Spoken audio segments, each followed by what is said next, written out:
करवा चौथ सुहागिनों का महत्वपूर्ण त्योहार माना गया है। इस पर्व पर सुहागिन पतिव्रता महिलाएं हाथों में मेहंदी व 16 श्रृंगार कर अपने सास ससुर एवं पति की दीर्घायु के लिए व्रत रखती हैं। यह व्रत भारत के अलग अलग राज्यों में वहां की प्रचलित मान्यताओं के अनुसार रखा जाता है। पतिव्रता करवा धोबिन की कथा। पुराणों के अनुसार करवा नाम की एक पतिव्रता धोबिन अपने पति के साथ तुंगभद्रा नदी के किनारे स्थित गांव में रहती थी। उसका पति बूढ़ा और निर्बल था। एक दिन जब वह नदी के किनारे कपड़े धो रहा था, तभी अचानक एक मगरमच्छ वहां आया और धोबी के पैर अपने दांतों में दबाकर यमलोक की ओर ले जाने लगा। वृद्ध पति यह देख घबराया और जब उससे कुछ कहते नहीं बना तो वह करवा करवा कहकर अपनी पत्नी को पुकारने लगा। पति की पुकार सुनकर धोबिन करवा वहां पहुंची तो मगरमच्छ उसके पति को यमलोक पहुंचाने ही वाला था।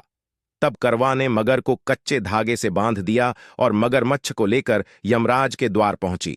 उसने यमराज से अपने पति की रक्षा करने की गुहार लगाई और बोली, हे भगवान, मगरमच्छ ने मेरे पति के पैर पकड़ आंच लिए हैं। आप मगरमच्छ को इस अपराध के दंड स्वरूप नरक भेज दें। करवा की पुकार सुन यमराज ने कहा, अभी मगर की आयु शेष है, मैं उसे अभी यमलोक नहीं भेज सकता। इस पर करवा ने कहा, अगर आपने मेरे पति को बचाने में मेरी सहायता नहीं की तो मैं आपको श्राप दूंगी और नष्ट कर दूंगी। करवा का साहस देख यमराज भी डर गए और मगर को यमपुरी भेज दिया। साथ ही करवा के पति को दीर्घायु होने का वरदान दिया। तब से कार्तिक कृष्ण की चतुर्थी को करवा चौथ व्रत का प्रचलन में आया, जिसे इस आधुनिक युग में भी महिलाएं अपने पूरी भक्तिभाव के साथ करती हैं और भगवान से अपनी पति की लंबी उम्र की कामना करती हैं। साहूकार के साथ लड्डचके, एक लड्डचकी की कहानी। करवा चौथ की पौराणिक व्रत कथा। श्री गणेशाय नमः। एक साहूकार के साथ लड्ढाके और एक लड्ढाकी थी। एक बार कार्तिक मास की कृष्ण पक्ष की चतुर्थी तिथि को सेठानी सहित उसकी 7 बहुएं और उसकी बेटी ने भी करवा चौथ का व्रत रखा। रात्रि के समय जब साहूकार के सभी लड्ढाके भोजन करने बैठे तो उन्होंने अपनी बहन से भी भोजन कर लेने को कहा। इस पर बहन ने कहा, भाई, अभी चांद नहीं निकला है। चांद के निकलने पर उसे अर्घ्य देकर ही मैं आज भोजन करूंगी। साहूकार के बेटे अपनी बहन से बहुत प्रेम करते थे। उन्हें अपनी बहन का भूख से व्याकुल चेहरा देख बेहद दुख हुआ। साहूकार के बेटे नगर के बाहर चले गए और वहां एक पेड़ पर चरचकर अग्नि जला दी।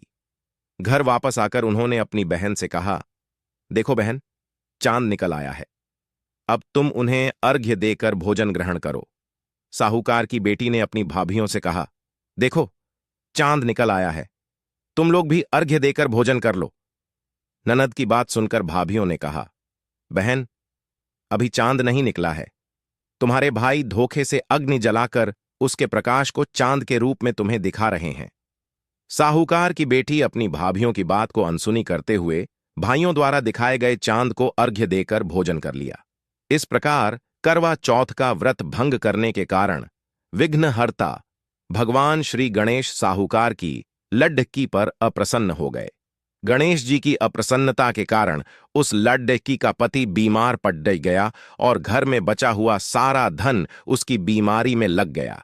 साहूकार की बेटी को जब अपने किए हुए दोषों का पता लगा तो उसे बहुत पश्चाताप हुआ। उसने गणेश जी से क्षमा प्रार्थना की और फिर से विधि विधान पूर्वक चतुर्थी का व्रत शुरू कर दिया। उसने उपस्थित सभी लोगों का श्रद्धानुसार आदर किया और तदुपरांत उनसे आशीर्वाद ग्रहण किया। इस प्रकार उस लड्ढकी के श्रद्धा भक्ति को देखकर एकदंत भगवान गणेश जी उस पर प्रसन्न हो गए और उसके पति को जीवन दान प्रदान किया। उसे सभी प्रकार के रोगों से मुक्त करके धन, संपत्ति और वैभव से युक्त कर दिया। द्रौपदी को श्री कृष्ण ने सुनाई शिव पार्वती कथा। एक बार अर्जुन नीलगिरी पर तपस्या करने गए। द्रौपदी ने सोचा कि यहां हर समय अनेक प्रकार की विघ्न बाधाएं आती रहती हैं। उनके शमन के लिए अर्जुन तो यहां है नहीं, अतः कोई उपाय करना चाहिए। यह सोचकर उन्होंने भगवान श्री कृष्ण का ध्यान किया। भगवान वहां उपस्थित हुए तो द्रौपदी ने अपने कष्टों के निवारण हेतु कोई उपाय बताने को कहा। इस पर श्री कृष्ण बोले, एक बार पार्वती जी ने भी शिव जी से यही प्रश्न किया था, तो उन्होंने कहा था कि करवा चौथ का व्रत गृहस्थी में आने वाली छोटी मोटी विघ्न बाधाओं को दूर करने वाला है। यह पित्त प्रकोप को भी दूर करता है। फिर श्री कृष्ण ने द्रौपदी को एक कथा सुनाई। प्राचीन काल में एक धर्मपरायण ब्राह्मण के 7 पुत्र तथा एक पुत्री थी। बड़ी होने पर पुत्री का विवाह कर दिया गया।